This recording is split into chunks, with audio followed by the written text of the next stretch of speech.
Mesdames et messieurs, chers amis, soyez les bienvenus pour cette grande conférence que va nous donner sur une histoire artistique de l'eau, Yann Blanc. S'il y a une chose que Yann Blanc déteste, c'est qu'on le présente en disant qu'il est doyen de la faculté des lettres. Donc je ne vais pas vous dire qu'il est doyen de la faculté des lettres, et je ne vous l'ai pas dit, mais en réalité il l'est quand même. Ce qui est très important, c'est de savoir qu'avec Yann Blanc, on est en présence dans des meilleurs connaisseurs de la peinture néerlandaise en particulier. Tout à l'heure, à l'issue de sa conférence, il présentera certains de ses livres que vous pourrez voir à la librairie, au-dessus de nos têtes, notamment « Penser peindre la peinture au XVIIe siècle ». Et puis alors là, c'est difficile parce que je vais devoir tenir le micro d'une main et vous montrer de l'autre ce somptueux ouvrage sur Vermeer. C'est un exercice de bodybuilding que je fais là. Et puis, ce non moins somptueux ouvrage tout récent sur Van Gogh. Alors là, je ne vais pas le soulever, mais vous le présenter comme ça. C'est dire que l'intérêt que Yann Blanc a pour l'histoire de l'art couvre plusieurs siècles, et c'est à travers ces siècles que maintenant, il nous convie. Cher Yann, merci beaucoup d'avoir accepté d'enrichir ce festival par cette conférence sur l'histoire artistique de l'eau. Nous nous réjouissons de t'entendre. Merci beaucoup.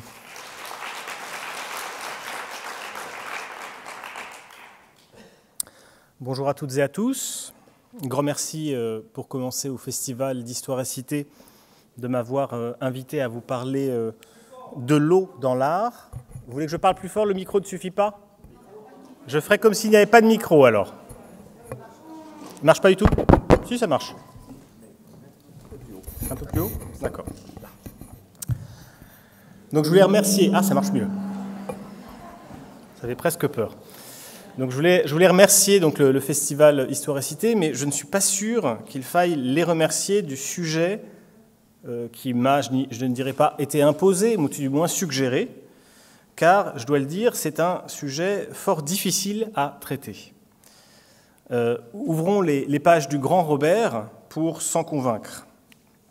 Eau, liquide incolore, inodore, transparent et insipide lorsqu'il est pur, que l'on trouve, mêlé à d'autres éléments, en abondance dans la nature. Si nous nous fions à cette première définition de l'eau, il s'agirait du seul élément avec l'air à relever de l'irreprésentable, parce qu'elle n'a pas de couleur, elle n'a pas de visibilité. Et parce que les artistes font profession de représenter des choses visibles, l'eau, en principe, n'est pas leur affaire.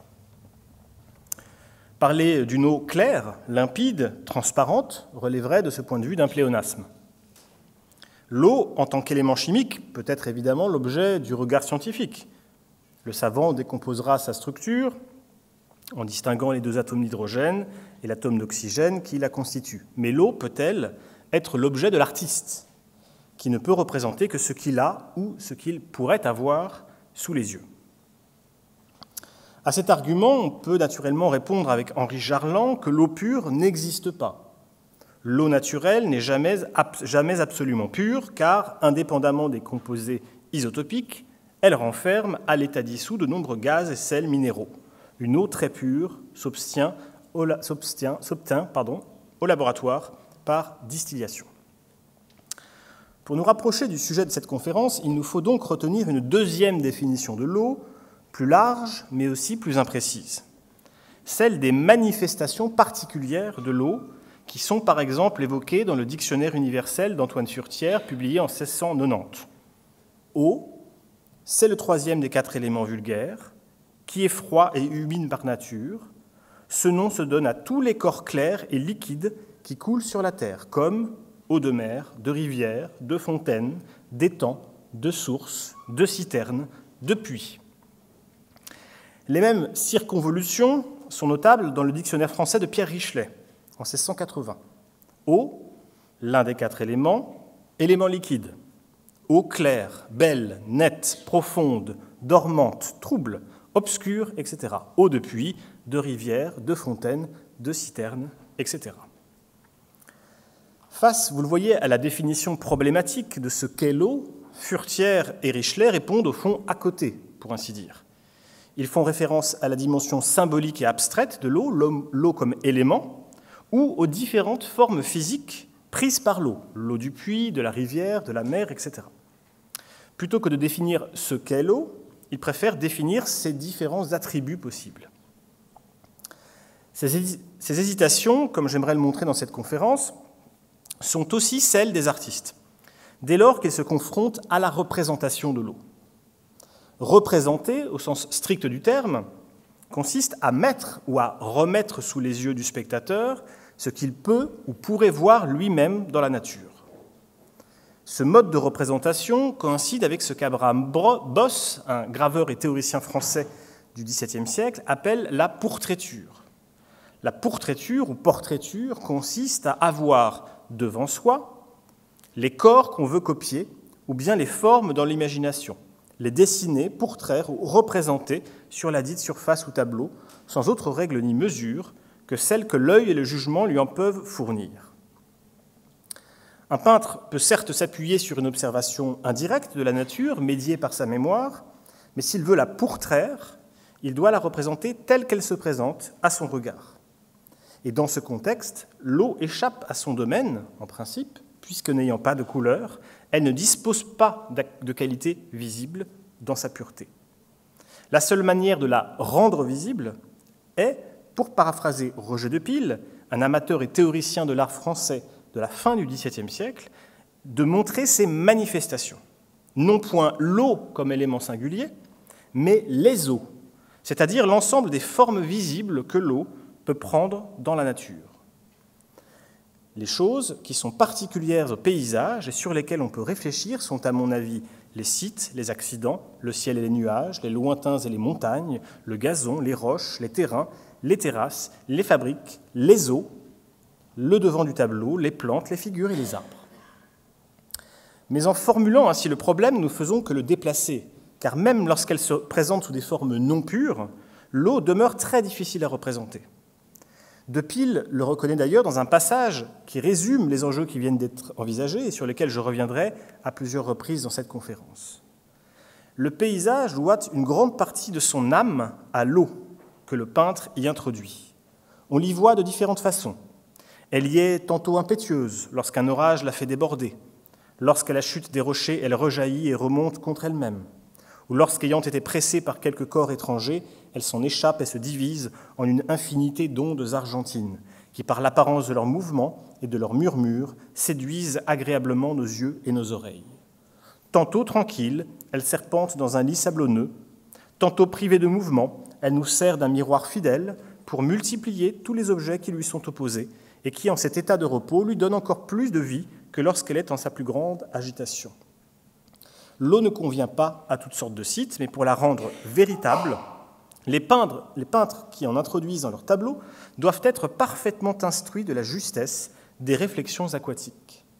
Car ce n'est que par les réflexions que l'eau en peinture nous paraît de véritable eau. Et par la pratique seule dénuée de justesse, l'ouvrage est privé de la perfection de son effet, et nos yeux ne jouissent pas de la moitié du plaisir qu'ils devraient avoir. L'analyse de Roger de Pile repose ici sur deux arguments. Le premier est analogique. Il consiste dans une comparaison entre l'eau et la terre, d'une part, et l'âme et le corps, d'autre part. L'eau est l'âme du paysage, elle est ce qui permet de donner de la vie à un paysage, et comme l'âme, elle est un principe invisible qui agit souterrainement. Si l'on veut que cette âme de la couleur devienne visible, elle doit prendre corps, il lui faut prendre la forme particulière que lui donne la terre, le lit de la rivière qui déborde pendant un orage, le rocher sur lequel elle rebondit, les vallons qui la transforment en rivières et en fleuves, les creux qui en font des lacs, etc. Mais, et c'est le second argument avancé par De Pile, même dans ce cas, l'eau ne peut être représentée qu'à travers les signes de sa présence, ces réflexions aquatiques dont il parle, c'est-à-dire les reflets produits par la lumière à sa surface. Pour les artistes qui viennent d'être évoqués, la représentation de l'eau n'est donc possible qu'à travers la construction de ce qu'on pourrait appeler un système de signes, qui permettent d'exprimer ce qu'il n'est pas possible de représenter, qui n'est pas autre chose qu'une certaine forme de langage symbolique. Mais encore faut-il s'accorder sur le type de langage symbolique qu'il s'agit ici. Une première manière d'envisager ce langage est d'envisager les signes qui le constituent comme purement artificiels, pour reprendre ici une classification envisagée par Umberto Eco. Ce langage consiste alors à traduire par des signes conventionnels ou analogiques la nature, la définition ou les caractères de l'eau. Dans l'histoire de l'art, ces signes artificiels sont les premiers à apparaître. Il n'existe pas à proprement parler de personnification antique de l'eau. Les divinités sont toutefois nombreuses à y faire référence à travers les formes que l'eau peut prendre dans la nature. Poséidon Neptune est le dieu de la mer. Achéloos est un dieu fleuve. Les naïades sont les nymphes des eaux douces et les néréides, les nymphes de la mer. Sur un bas-relief votif de la fin du 5e siècle avant Jésus-Christ, on voit ainsi ces nymphes en cortège avec d'autres nymphes, conduites par Mercure, quittant une grotte dans laquelle on aperçoit à droite la figure d'Achéloos. Les naïades et les néréides demeurent d'ailleurs omniprésentes dans l'iconographie renaissante, comme le montre par exemple la célèbre nymphe de Fontainebleau. La naïade est allongée le long de l'eau qui s'écoule de l'urne et qu'elle retient de sa main. Logiquement, les nymphes sont souvent représentées pour orner les sources et les fontaines, comme sur les décors de la Fontaine des Innocents à Paris, sculptés par Jean Goujon au milieu du XVIe siècle. Dans le contexte grec et romain, ces personnifications remplissent une double fonction. D'une part, elles permettent de donner une forme visible à ce qui, par définition, n'en a pas en tant qu'élément. Tel est le paradoxe pointé par Sénèque dans le livre 3 de ses Questions naturelles, quand il évoque l'origine des fleuves. Un fleuve est le produit d'un volume d'eau qui s'épanche sans interruption. Or, si tu me demandes comment se forme cette eau, je te demanderai, moi, comment se forme l'air ou la terre. S'il existe 4 éléments, tu ne peux demander d'où vient l'eau, puisqu'elle est un des 4 éléments. Pourquoi s'étonner qu'une portion si considérable de la nature puisse fournir d'elle-même à des écoulements perpétuels ? Tout comme l'air, qui est aussi l'un des 4 éléments, produit les vents et les orages, ainsi l'eau produit les ruisseaux et les fleuves. Si le vent est un courant d'air, le fleuve est un cours d'eau. J'attribue à l'eau assez de puissance quand je dis « c'est un élément ». Tu comprends que ce qui vient d'une pareille source ne saurait tarir. Je crois que Sénèque réviserait sans doute ce propos aujourd'hui. Sénèque met en évidence un paradoxe et une théorie. Le paradoxe est le suivant. En apparence, l'eau paraît omniprésente dans la nature à travers les formes qu'elle peut prendre, comme les fleuves. Mais en tant qu'élément, elle ne peut être qu'envisagée abstraitement, en remontant jusqu'au principe des choses de la nature. Ces principes, selon la théorie évoquée par Sénèque, relèvent de la théorie des 4 éléments. L'eau, le feu, la terre et l'air, les principes constituants de l'univers. La deuxième fonction de cette personnification, de ces personnifications, est de conférer une image à ce qui, par définition, relève d'une idée. Dans la suite immédiate du passage que je viens de citer, Sénèque mentionne le nom d'un penseur qui, le premier sans doute, a fait de l'eau le premier constituant de l'univers. L'eau, dit Thalès, est le plus puissant des éléments, le premier en date, celui par qui tout a pris vie. Si l'on en croit également Diogène Laërce, Thalès de Milet, fondateur de l'école ionienne vers 600 avant Jésus-Christ, je cite, « considéra l'eau comme le principe de toute chose ». Il s'oppose en cela à Héraclite, Anaximène et Empédocle, qui présentaient respectivement le feu, l'air et les 4 éléments comme les principes constitutifs du cosmos. Ces théories présocratiques seront ensuite remises en cause par les philosophes, notamment par Platon et Aristote, qui contestent l'existence d'un élément principiel permettant d'expliquer les origines de l'univers. L'idée que l'eau constitue l'un des 4 éléments demeure toutefois, et avec le développement des thèses alchimiques, se teintent d'autres significations et d'autres images. Chez les médecins grecs, chez Hippocrate, chez Galien, la théorie des éléments se mêle à celle des humeurs, dont la composition est réduite à un couple de qualités associées au degré de chaleur et d'humidité dans le corps. La bile jaune, propre au tempérament colérique, est chaude et sèche, comme le feu. Le sang est chaud mais humide, comme l'air. La bile noire des mélancoliques est froide et sèche, comme la terre. Quant au flegme, il est froid et humide, comme l'eau. Ainsi peut-on expliquer que les représentations du tempérament flegmatique soient le plus souvent associées au monde de l'eau, comme c'est le cas de ce dessin du peintre et dessinateur néerlandais Jacques de Rijn, réalisé entre 1596 et 1597.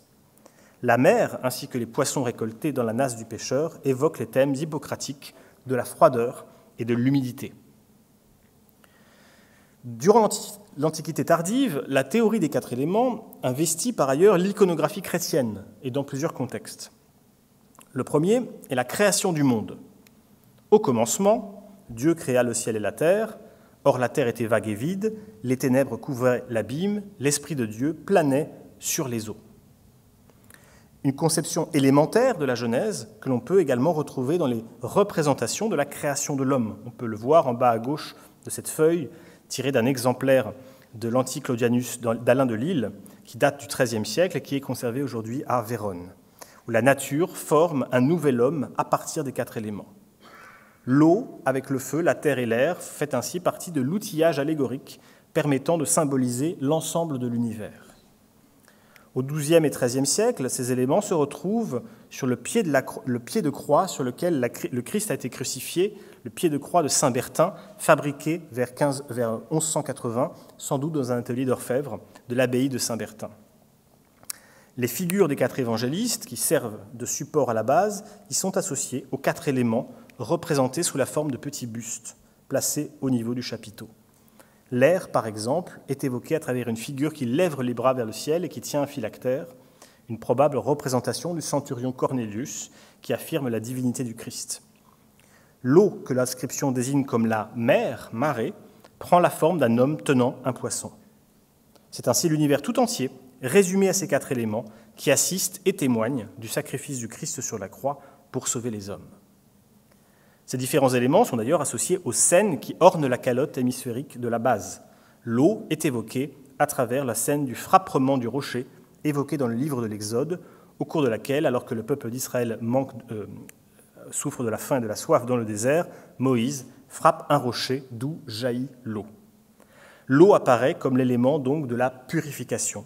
La purification du monde pécheur par les eaux du déluge annonce typologiquement la purification de l'humanité par le sang versé par le Christ sur la croix, auquel se mêle d'ailleurs l'eau, quand le centurion frappe son côté. Lors de l'hymne des laudes pour le temps de la Passion qui se chante à l'office du Vendredi Saint, depuis que la règle de saint Benoît a fixé la liturgie des heures, il convient de glorifier ainsi le Seigneur, celui qui a lavé, purifié la terre, la mer, les astres, le monde. Ces théories des quatre éléments continuent d'occuper une place centrale dans les représentations à partir de la Renaissance. Très lentement, toutefois, elles quittent le domaine proprement religieux pour gagner celui d'une conception alchimique et préscientifique de l'univers.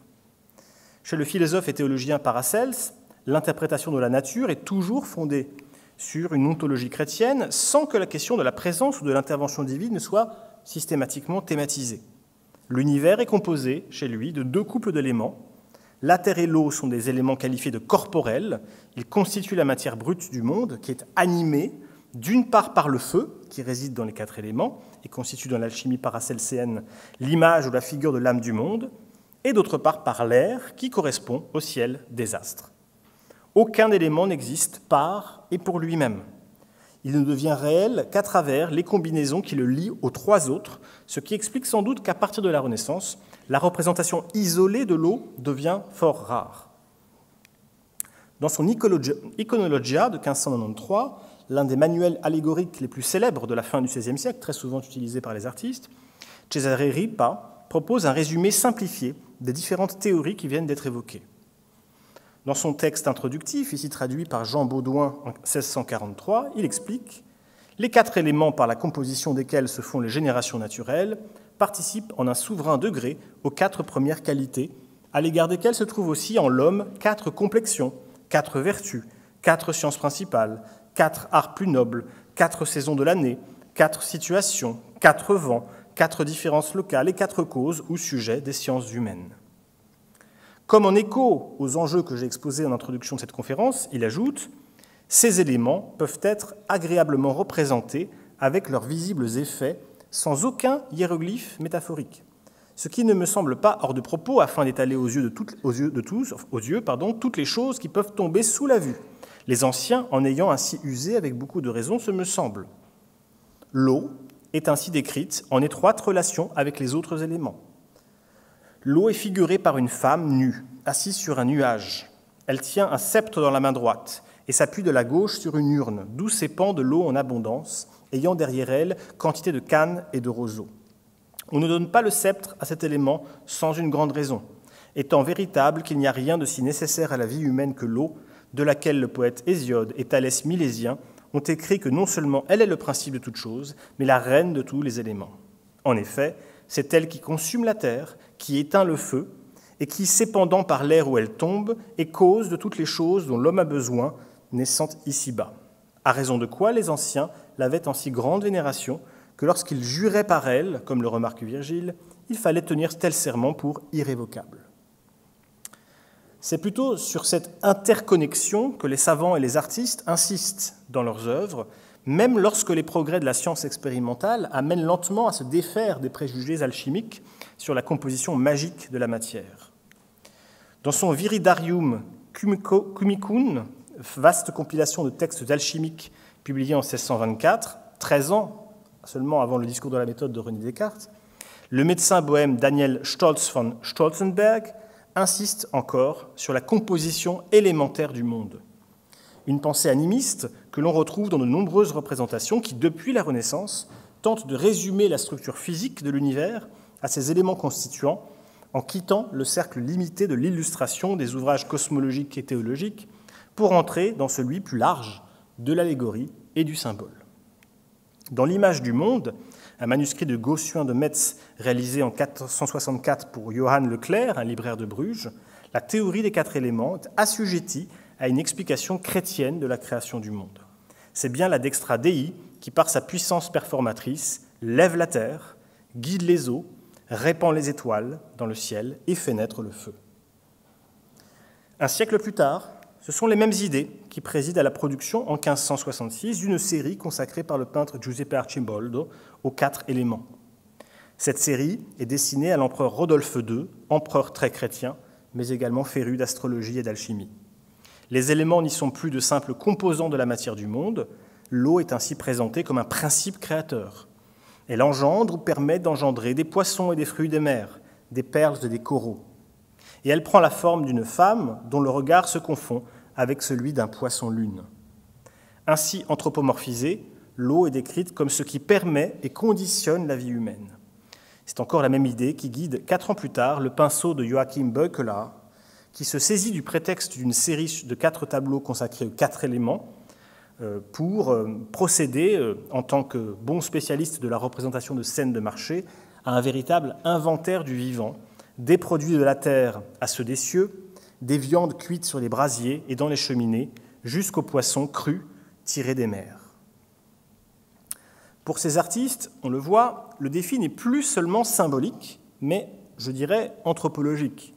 Il s'agit de rendre compte des interactions qui lient l'être humain au monde naturel qu'il habite. Quand, sur le rebord brun d'une fenêtre, le peintre alsacien Sebastian Stoskopf représente une carpe dans un bassin, un artichaut cuit sur un brasier et 2 pivers, c'est à une double théorie qu'il fait appel, une théorie des éléments, mais aussi une théorie écologique du monde, où la nourriture apparaît d'autant plus saine qu'elle est tirée des différents règnes du vivant, et où sans doute, comme le recommandent encore les médecins de l'époque, il convient de consommer des aliments qui correspondent à son tempérament. Ce tableau de Stoskopf montre toutefois que les peintres ne se sont pas contentés de faire de l'eau un simple motif symbolique. Comme un grand nombre de ses confrères, le regard que porte le peintre sur ces éléments en général et sur l'eau en particulier est aussi, si vous me permettez cette lapalissade, proprement visuel. Le signe que constitue l'eau n'est pas seulement à cet égard un signe artificiel, c'est aussi un signe naturel par lequel le monde propose une collection d'objets visibles qui se manifestent au regard et que les artistes ont vocation à représenter. La terre et le feu sont sans doute des 4 éléments les plus faciles à représenter. La terre se confond avec la matérialité même des choses et peut être visible à travers les produits que l'on y trouve, un artichaut par exemple. Les flammes, les étincelles, les rougeoiements propres aux braises permettent par ailleurs, avec un peu d'habileté, de rendre compte de la présence du feu. Les éléments de l'air ou de l'eau, en revanche, résistent davantage à la description. Parce qu'ils constituent le milieu diaphane à l'intérieur duquel les objets de la nature peuvent être vus, l'air est invisible par essence. Certes, les peintres du début de la Renaissance ont été nombreux à souligner que l'air pouvait teinter les objets et les motifs de la nature d'une couleur qui tendait vers le bleu, c'est-à-dire vers la couleur naturelle du ciel. Léonard de Vinci explique ainsi que les arbres au feuillage sombre, qu'éclairent le soleil et l'air, recevront d'un côté la lumière de l'air seul et par conséquent participeront de sa teinte azurée. Et du côté opposé, ils recevront à la fois la clarté de l'air et du soleil, et la partie illuminée par le soleil sera resplendissante. Mais Léonard de Vinci insiste aussi, il est le premier à le faire, à mettre en évidence les limites d'une telle théorie. Il souligne que la couleur de l'air peut être différente en fonction des circonstances. À la pointe du jour, au midi, l'atmosphère près de l'horizon s'embrume faiblement de nuages de couleur de rose. Vers l'Occident, elle se fonce, et à l'Orient, la vapeur humide de l'horizon le surpasse en éclat. La blancheur des maisons au levant se distingue à peine, alors qu'au sud, plus elles sont lointaines, plus elles virent au rose foncé, et davantage encore vers l'Occident. Il en va inversement pour les ombres que la blancheur efface. Contrairement à ce que l'on a longtemps affirmé, il n'existe donc pas chez Léonard de Vinci de théorie unifiée de la dite perspective aérienne ou dite perspective atmosphérique, des notions d'ailleurs qui n'existent pas dans ses écrits. Parce qu'il n'existe pas une seule condition physique dans laquelle l'air apparaît sous un aspect ou sous une forme parfaitement pure. Le défi que la nature lance aux artistes consiste précisément à se défier de lois trop générales ou trop abstraites. Ils doivent au contraire consacrer toute leur attention aux infinies variations chromatiques que l'air peut présenter ou se présenter au sein de ses manifestations les plus diversifiées. Dans ces conditions de perception normale, l'air est transparent, il est donc irreprésentable et il faut donc, pour le figurer, faire appel par exemple aux animaux qui y vivent, deux petits oiseaux dans le tableau de Stoskopf. À cette difficulté mimétique s'ajoute une difficulté plus philosophique, qui relève des relations combinatoires et synergétiques dont nous avons parlé. Le feu, par exemple, ne produit une combustion et ne dégage une énergie lumineuse et thermique que parce qu'il suscite une réaction chimique entre trois facteurs principaux. Une source d'énergie, tout d'abord, l'énergie d'activation, comme une étincelle, un combustible, ensuite, comme le charbon qui compose le brasier, et enfin un comburant, c'est-à-dire l'oxygène, dans le cas présent. Pour le dire autrement et plus simplement, le feu a besoin d'air qui lui permet de naître et de survivre. La même relation lie l'essence, mais aussi l'apparence de l'eau, comme Léonard de Vinci le constate dans plusieurs notes écrites dans le cadre d'un traité de l'eau qui n'a jamais vu le jour. Des quatre éléments, l'eau est le second sous le rapport de la légèreté et de la mobilité, après l'air. Elle n'a de repos qu'elle ne s'unisse avec son élément marin, où, quand les vents ne la troublent point, elle s'installe et demeure avec sa surface à égale distance du centre du monde. Elle augmente l'humeur de tous les corps vitaux. Rien sans elle ne conserve sa forme primitive. En s'accroissant, elle unit et accroît les corps. Rien ne peut la pénétrer sans violence, qui soit plus léger qu'elle.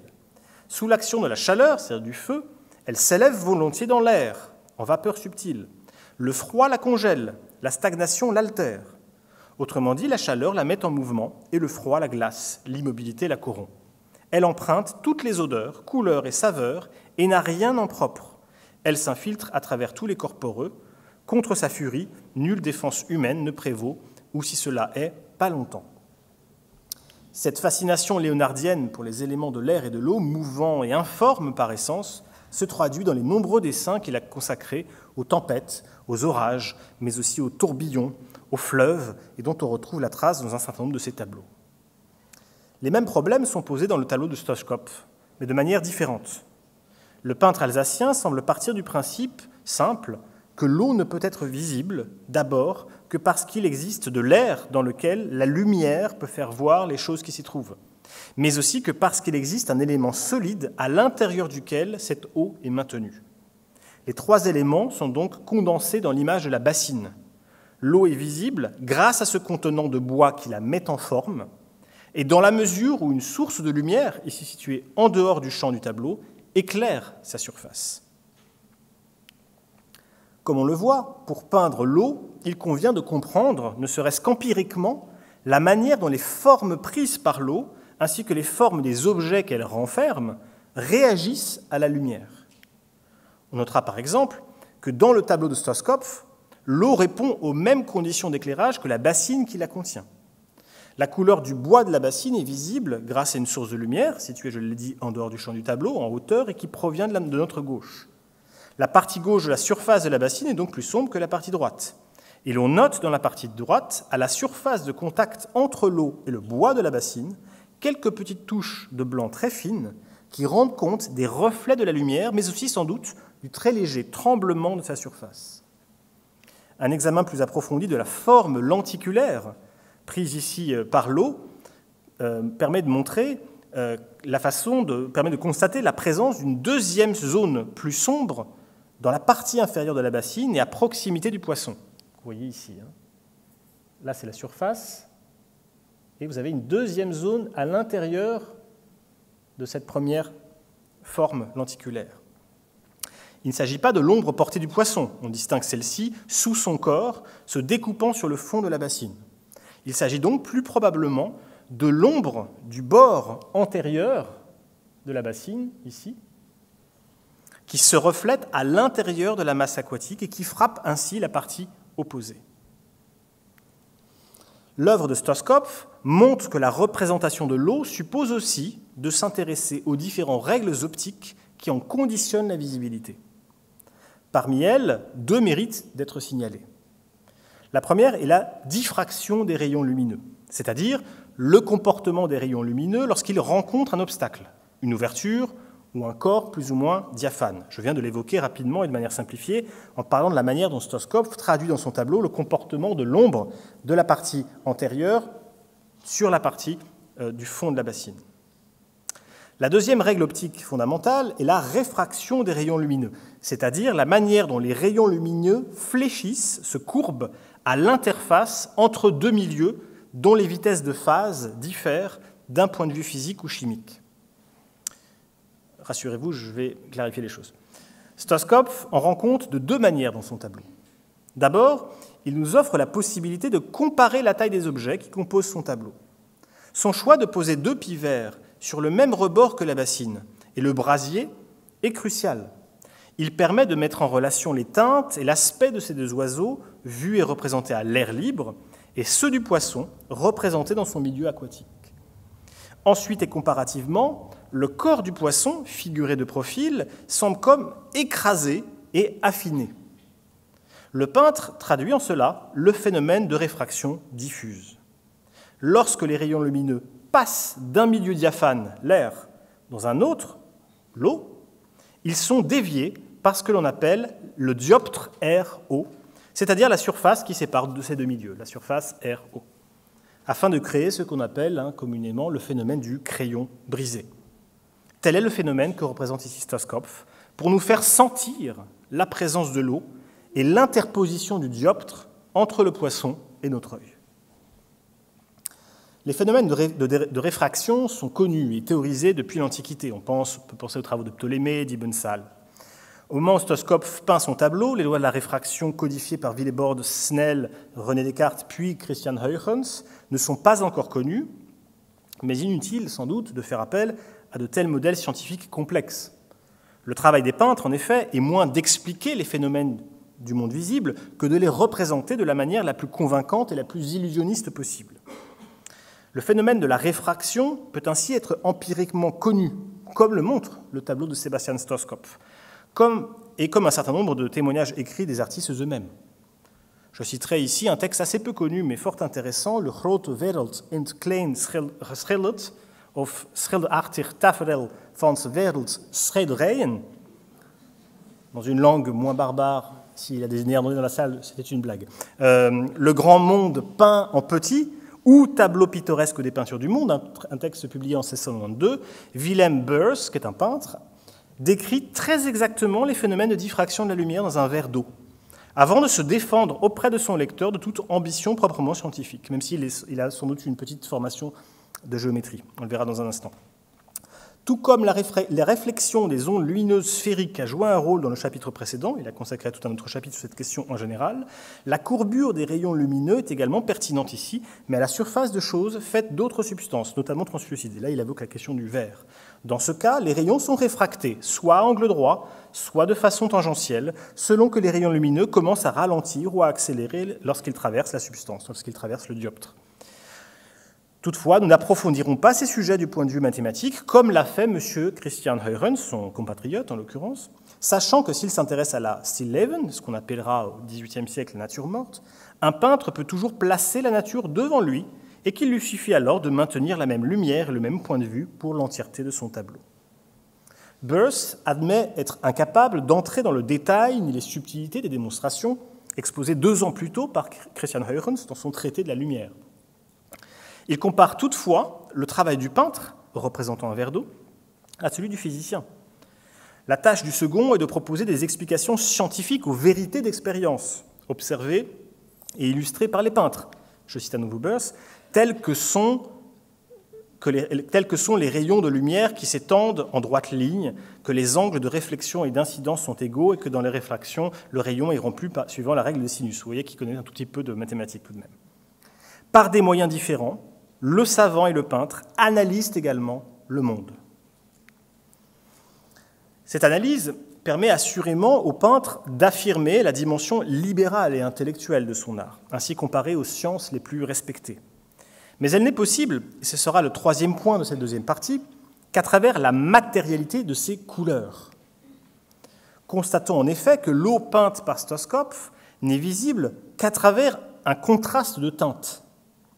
La source de lumière située hors champ produit l'ombre portée de la bassine sur la fenêtre qui est dirigée vers la droite, mais aussi le modelé de l'objet. La partie gauche et antérieure du rebord est légèrement assombrie, au contraire de la partie droite, tandis que c'est l'inverse qui se produit pour la partie postérieure du même rebord. L'intérieur de la bassine répond aux mêmes règles.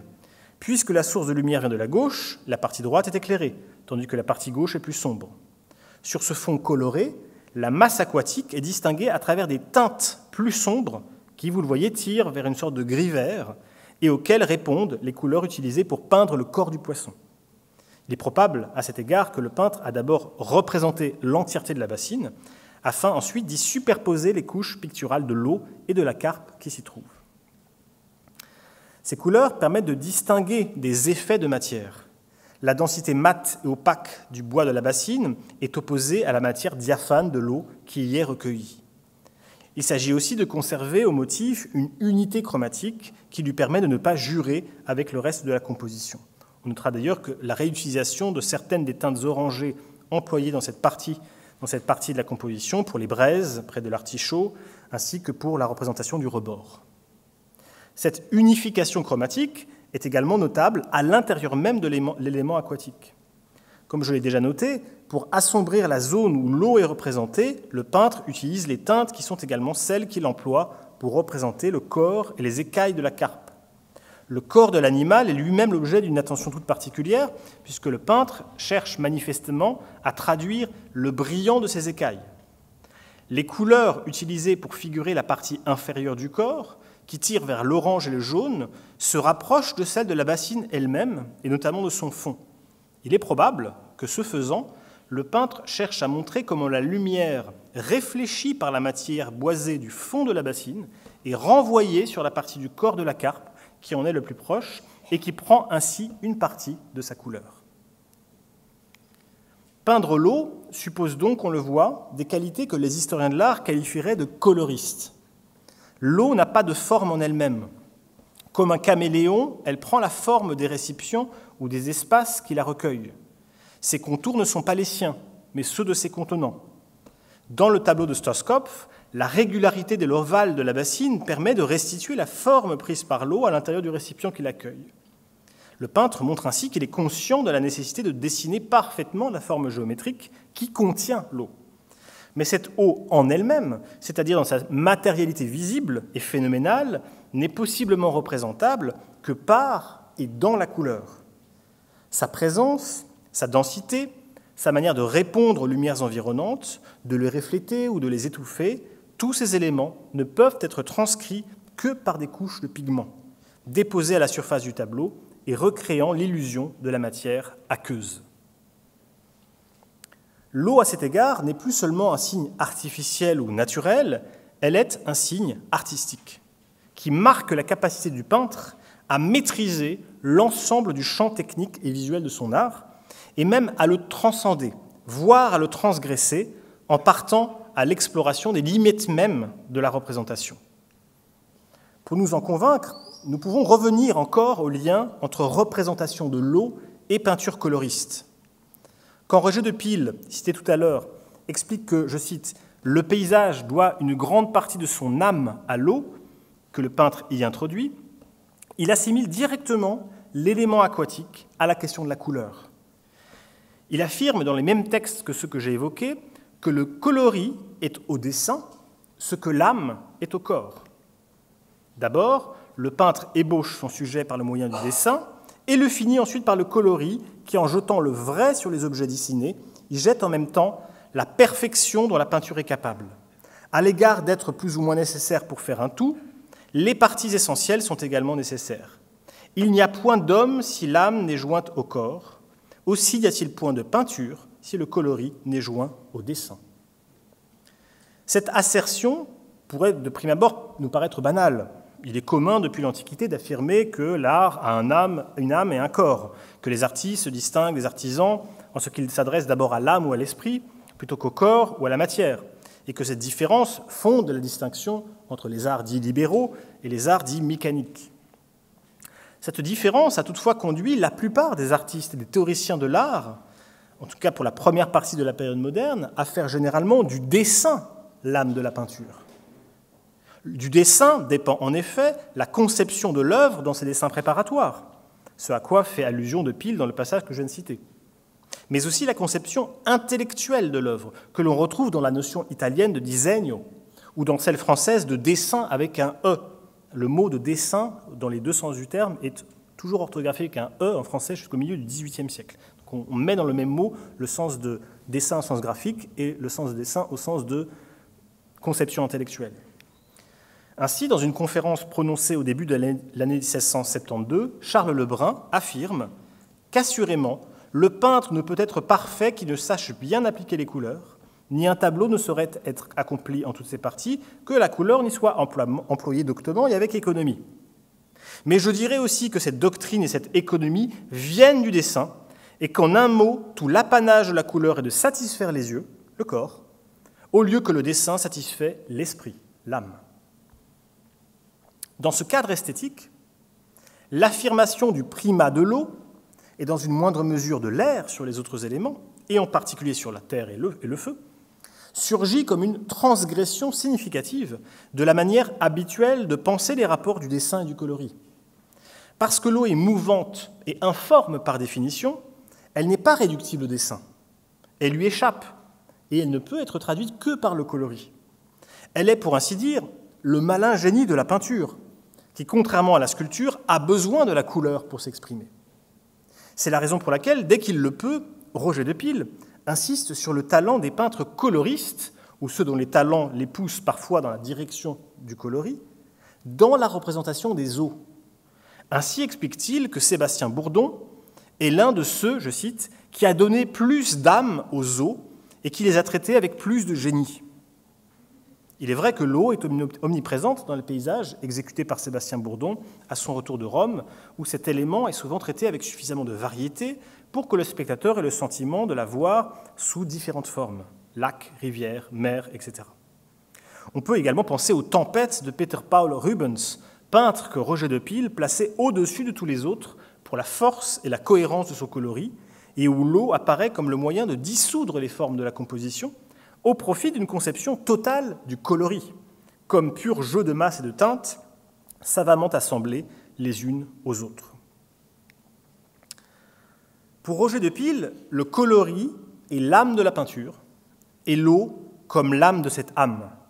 Sans doute parce que, comme il le dit encore, et je reviens une dernière fois à l'extrait que j'ai cité, l'eau, quand elle est privée de mouvement, je cite, « nous sert d'un miroir fidèle pour multiplier tous les objets qui lui sont opposés. » Cette métaphore de l'eau comme miroir nous renvoie à l'un des mythes fondateurs les plus importants de la théorie de l'art moderne, auquel Leon Battista Alberti, dans son De Pictura, consacre un célèbre passage.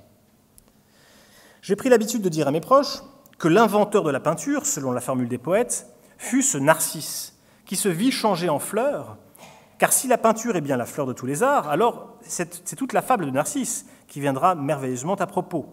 Qu'est-ce donc que peindre, sinon embrasser avec art la surface d'une fontaine ? Je ne reviendrai pas ici en détail sur cette affirmation albertienne, qui a fait autant couler d'encre que d'eau, mais j'insisterai surtout sur ce rapprochement analogique, proche de l'identification, entre l'eau de la fontaine, c'est-à-dire la matière de l'eau dans sa pureté essentielle, abstraction faite des accidents et des attributs qui peuvent la qualifier, c'est l'eau stagnante, et le miroir de la peinture, souvent exemplifié par les peintres, comme ici Spadorino. Je précise que ce tableau n'est plus attribué au Caravage depuis quand même un certain nombre d'années. Tout comme l'eau de la fontaine reflète les objets qui se trouvent non loin d'elle, le miroir de la peinture imite parfaitement, ou devrait parfaitement imiter, la nature, et avec la plus grande véracité possible. Et tout comme l'eau, ce miroir inverse le haut et le bas, ainsi que la droite et la gauche, transformant la nature observée en une seconde nature, circonscrite dans le cadre du tableau et assujettie au regard de l'artiste qui, comme Narcisse, entretient avec ce qu'il voit un rapport d'amour, l'amour de l'art, et de désir. Pour Roger de Pile, comme pour Leon Battista Alberti avant lui, l'eau est l'élément et l'emblème de la peinture. Les exemples d'artistes et d'œuvres illustrant cet aspect sont évidemment trop nombreux pour que je les cite ici. À Genève, on attendrait de ma part que je cite « La pêche miraculeuse » de Konrad Witz. Les reflets des formes, des teintes des apôtres à la surface du lac pourraient y être interprétés, et ont souvent été interprétés, comme la métaphore d'un art d'obédience supposément nordique, défendant le principe d'une stricte ressemblance de l'art avec la nature, que l'on pourrait encore retrouver à l'arrière-plan avec la représentation de Genève et des Alpes environnantes. Cette interprétation pose toutefois difficulté, et cela pour deux raisons principales. D'abord, comme l'a montré Daniel Arras avant moi et de très nombreux autres historiens de l'art, l'idée que l'art doit imiter le plus fidèlement la nature sur le double modèle du miroir et de l'eau n'est pas du tout propre à l'art du nord de l'Europe. On le retrouve souvent en Italie et très souvent dans les textes de théorie de l'art à Venise ou en Lombardie par exemple. Je vous renvoie encore une fois à Léonard de Vinci. Ensuite, la spécificité de la pêche miraculeuse ne tient pas au fait qu'elle représente dans une scène d'histoire religieuse la portion d'un paysage réel. C'est une pratique fort courante dans la peinture européenne depuis la fin du Moyen-Âge. Sa singularité tient dans son ambiguïté, ou peut-être même dans l'ambivalence qu'elle ménage entre les apparences de ce lieu, les environs de Genève, de ses montagnes et de son lac, et le lieu réel où a lieu l'histoire des peintres, c'est-à-dire les rives du lac de Génézareth. Telle est la tension, également marquée par saint Grégoire le Grand, quand, dans sa 24e homélie, il commente en termes symboliques les deux récits de pêche miraculeuse dans saint Luc et saint Jean. La mer signifie le siècle, qui est sans cesse agité par une infinité d'accidents et de désordres qui sont comme les flots de cette vie corruptible. Et la fermeté du rivage représente la tranquillité perpétuelle du repos céleste et éternel. Comme donc les disciples étaient encore exposés aux vagues de la vie mortelle, ils étaient véritablement agités sur mer. Et notre Seigneur, étant sorti de la corruption de la chair, avait raison de se tenir, après sa résurrection, sur le rivage. Là, il fait référence évidemment au deuxième récit. Le propos de Witz, dans notre tableau, apparaît donc plus théologique et politique que spéculaire et mimétique. En peignant le lac de Génézareth comme s'il était le lac de Genève, ou le contraire si vous préférez, il procède à une véritable conversion qui est religieuse, géographique et iconique. Il montre que la parole du Christ est arrivée jusqu'aux rives de la ville et justifie, cela va de soi, les actions d'Amédée VIII de Savoie, devenu antipape entre 1439 et 1449. Mais le miroir qu'il tend au réel est déformant. Les reflets d'ailleurs de la barque et des apôtres ne sont pas du tout cohérents et les indices de réfraction ne sont pas optiquement justes, je le précise. Et ce n'est pas l'idée, ce n'est pas l'objet de son œuvre. Ce n'est pas l'objet de représenter la nature telle qu'elle est ou apparaît, mais telle qu'elle pourrait être.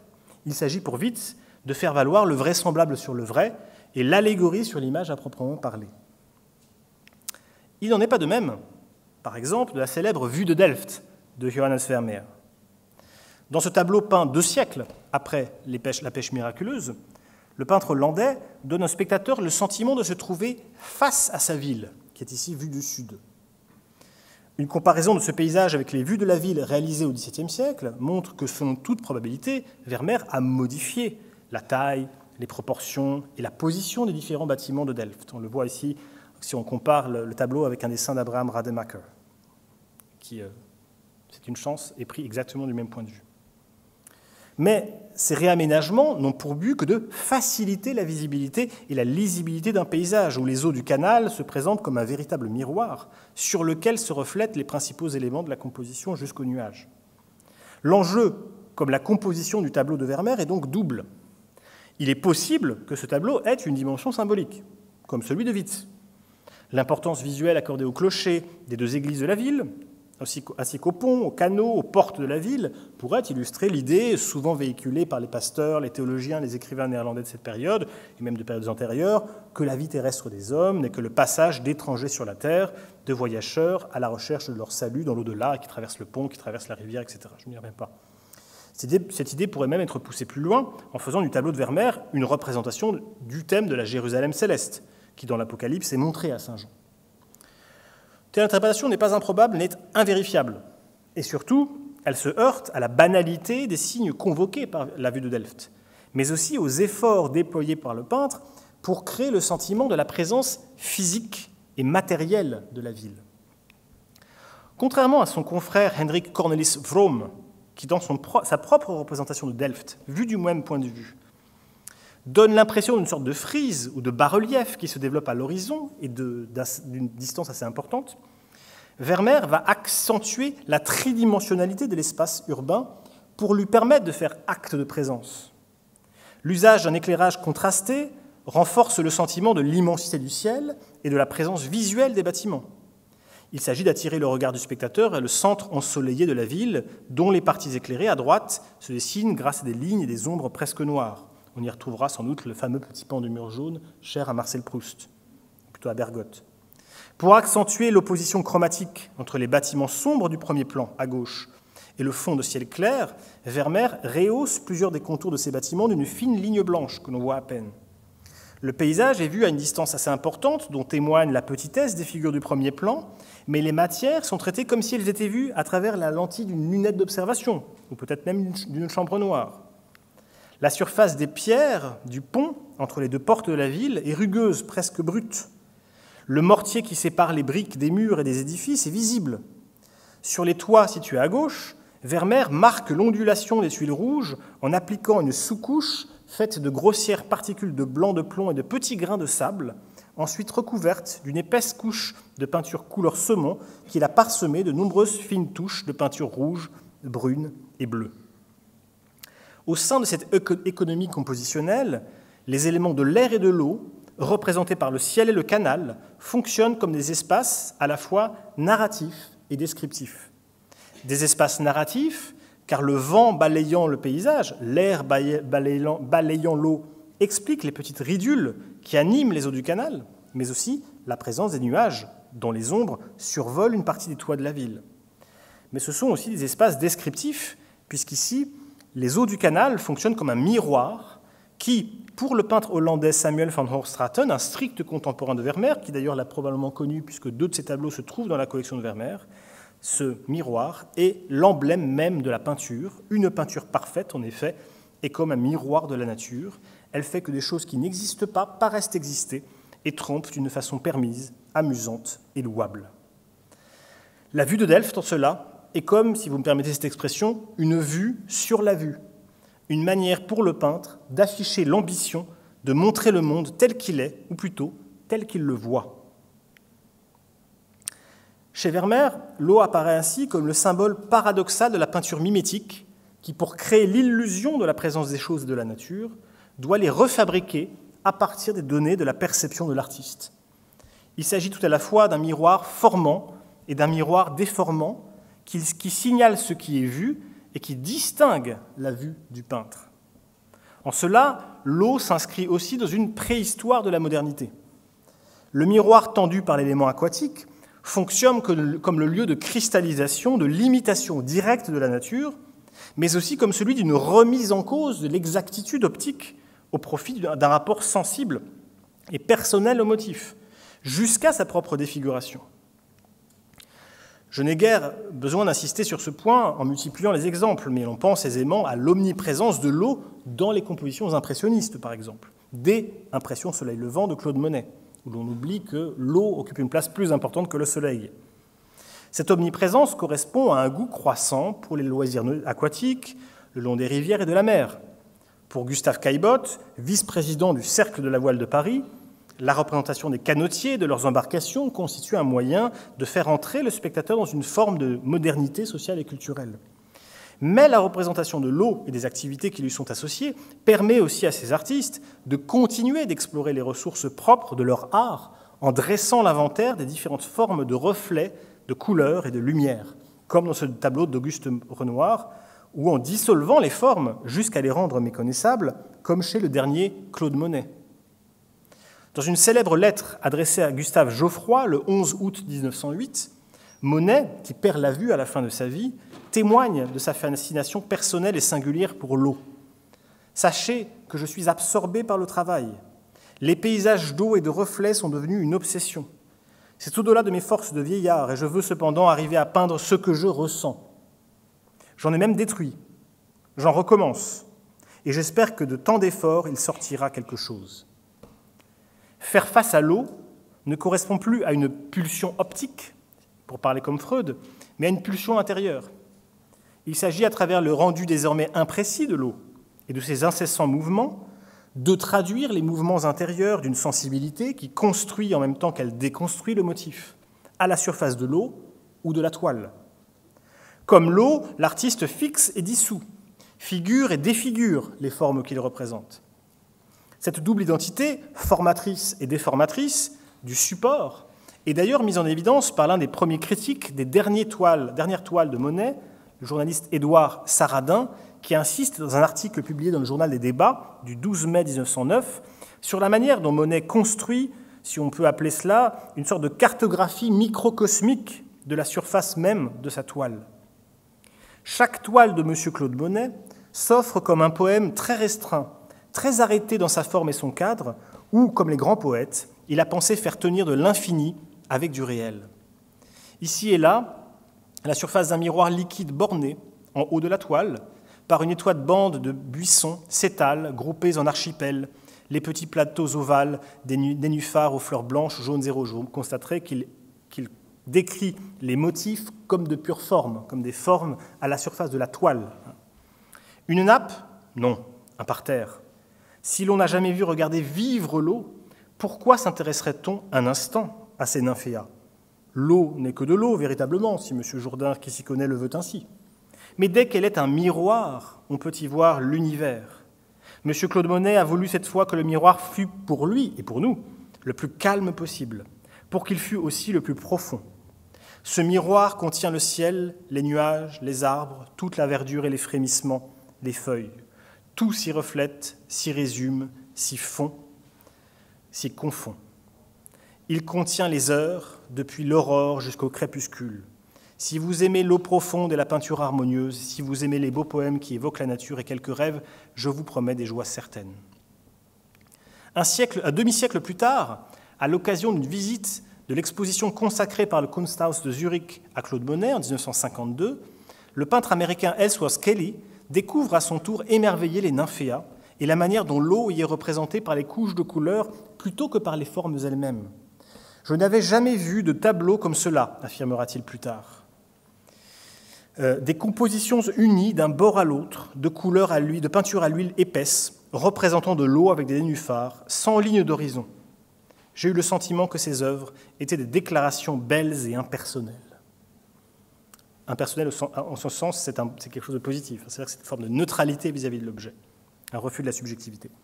Ailleurs, Kelly ajoute « J'ai aimé la qualité de sa peinture. Monet était en train de perdre sa vue et était fasciné par le mouvement des feuilles sous l'eau. » Peint dans la foulée, son tableau vert indique par son titre même, en français, et où l'adjectif vert auquel est accolée une majuscule devient un substantif, désignant la couleur verte en tant que telle, La nouvelle ambition technique et plastique du peintre américain, inspirée par les recherches de Monet sur les effets visuels de l'eau, consiste en une simplification radicale de la couleur, prise et traitée pour elle-même sur le modèle de l'eau. Organisée l'année dernière au musée de l'Orangerie, à Paris, l'exposition consacrée au lien entre les nymphéas de Monet et l'abstraction américaine a d'ailleurs permis de se convaincre des liens qui ont attaché la représentation de l'eau à la modernité, et dont parle encore le critique d'art Clement Greenberg, qui rapproche à plusieurs reprises les dernières œuvres aquatiques de Monet de la color field painting et des évolutions de l'art abstrait américain. J'ai commencé cette conférence en insistant sur la difficulté de son sujet, mais aussi sur la difficulté que le motif de l'eau représente aux yeux, et si j'ose dire, pour les yeux des peintres. Mais vous l'aurez compris, cette difficulté n'a pas conduit les artistes à refuser la représentation de l'élément aquatique. Cette difficulté, ce thème, ce motif de l'eau a constitué un obstacle qui, par les nombreuses difficultés qu'il a posées aux artistes, leur a permis de faire lentement avancer les ressources propres de leur art en interrogeant ses sens possibles, c'était la première partie, en explorant les savoirs nécessaires à la représentation de leurs effets optiques, c'est la deuxième partie, ou en s'interrogeant sur la manière dont ils permettaient de repenser la représentation elle-même, c'était la troisième partie. En ce sens, l'eau peut être assimilée à ce que Gaston Bachelard, le philosophe Gaston Bachelard, a appelé dans le domaine de la science un obstacle épistémologique. Quand on cherche les conditions psychologiques des progrès de la science, on arrive bientôt à cette conviction que c'est en termes d'obstacles qu'il faut poser le problème de la connaissance scientifique. Et il ne s'agit pas de considérer des obstacles externes, comme la complexité ou la fugacité des phénomènes, ni d'incriminer la faiblesse des sens ou de l'esprit humain. C'est dans l'acte même de connaître intimement qu'apparaissent par une sorte de nécessité fonctionnelle des lenteurs et des troubles. C'est là que nous montrerons des causes de stagnation et même de régression. C'est là que nous décèlerons des causes d'inertie que nous appellerons des obstacles épistémologiques. La connaissance du réel est une lumière qui projette toujours, quelque part, des ombres. Elle n'est jamais immédiate et pleine. Les révélations du réel sont toujours récurrentes. Le réel n'est jamais ce qu'on pourrait croire, mais il est toujours ce qu'on aurait dû penser. Gaston Bachelard, qui dans « L'eau et les rêves », sous-titré « Essai sur l'imagination de la matière », écrit encore « L'eau, par ses reflets, double le monde, double les choses. Elle double aussi le rêveur, non pas simplement comme une vaine image, mais en l'engageant dans une nouvelle expérience onirique. En effet, un lecteur inattentif pourra ne voir là qu'une image usée entre toutes. C'est qu'il n'a pas vraiment joui de la délicieuse opticité des reflets. C'est qu'il n'a pas vécu le rôle imaginaire de cette peinture naturelle, de cette étrange aquarelle qui donne l'humidité aux plus brillantes couleurs. Je vous remercie.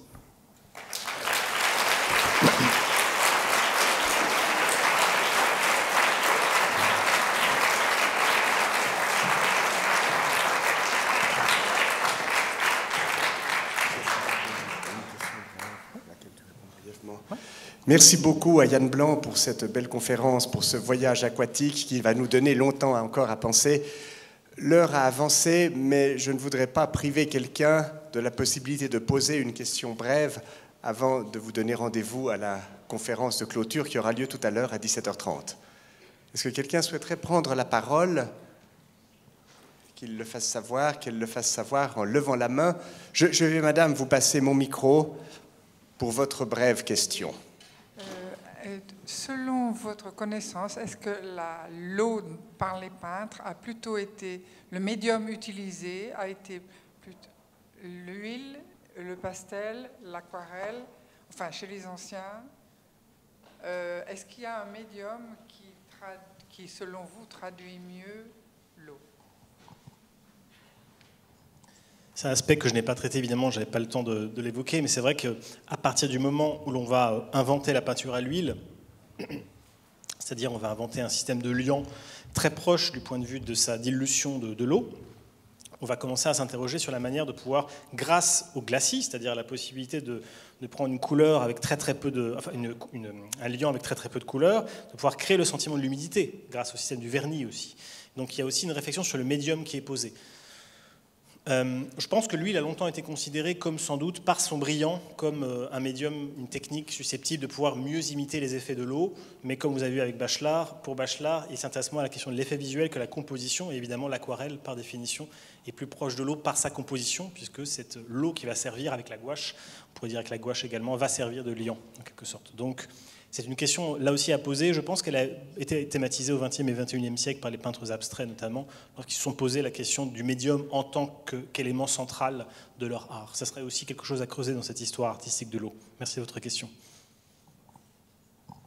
Merci. Une dernière question peut-être ? Si tel n'est pas le cas, me reste à vous dire deux choses. D'abord, vous donnez rendez-vous dans 25 minutes pour la conférence de clôture « Le chant des eaux ». Ce sera une conférence-concert avec deux collègues du département d'histoire de l'art et de musicologie, Breno Boccadoro et Ulrich Mosch, qui vont nous entraîner à la fois dans un concert et dans une réflexion sur la musique. Et puis, d'ici là, Yann Blanc sera présent, il est requis à la librairie, à l'étage principal du bâtiment, où il pourra dédicacer les ouvrages que vous auriez le goût d'acheter pour vous faire en cadeau ou pour faire à autrui en cadeau. Merci beaucoup à vous toutes, à vous tous de votre attention, de votre présence, et surtout merci à toi, Yann Blanc, pour cette superbe conférence qui illustre plus que ce week-end, mais qui va je crois, rester longtemps un très bon souvenir. Merci.